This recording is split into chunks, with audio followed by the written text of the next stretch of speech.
यहाँ आपको अपडेट करेंगे। निगरान वज़ीर आला पंजाब मोहसिन नकवी की ज़ेर सदारत इजलास में आर्मी तनसीबात और अमलाक पर हमला करने वाले शरपसंदों के खिलाफ आर्मी एक्ट के तहत कार्रवाई के फैसले की मंजूरी दे दी गई। मज़ीद जानते हैं ब्यूरो चीफ एट ऑन न्यूज़ मोहम्मद बिलाल से। जी बिलाल, अपडेट कीजिएगा। जी बिल्कुल, आज निगरान वज़ीर आला पंजाब मोहसिन नकवी की ज़ेर सदारत एक आला सतह का इजलास हुआ, जिसमें सूबे में अमन अमान की सूरत हाल और बिलखसूस 9 मई के जो वाक़यात थे उसके जो जिम्मेदारान थे उनके खिलाफ कानूनी कार्रवाइयों का जायजा लिया गया।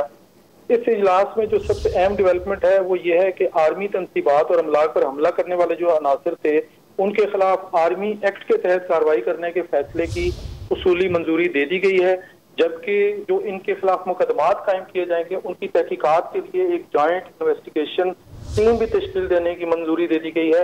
निगरान वज़ीर आला पंजाब मोहसिन नकवी का ये कहना था कि 9 मई के वाक़यात में जो मुलव्विस अफराद हैं उनकी गिरफ्तारी को जल्द अज जल्द यकीनी बनाया जाए, और इस हवाले से जो तमाम जो सिक्योरिटी इदारे हैं वो बामी इश्तराक से जो है ये तमाम अमल जो है मुकम्मल करें।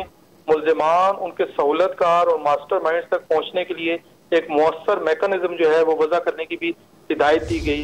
निगरान वज़ीर आला पंजाब को ब्रीफ किया गया है कि 32 मुकदमा जो मकामात हैं उनकी जियो फेंसिंग करके मुल्ज़िमान को जो है वो ट्रेस किया जा रहा है। तस्वीर और वीडियोस की मदद से जो है उनके चेहरे शनाख्त करने की कोशिश की जा रही है, और इसके लिए जो नादरा का डाटाबेस है उससे भी मदद ली जा रही है। बहुत शुक्रिया मोहम्मद बिलाल अपडेट करने के लिए।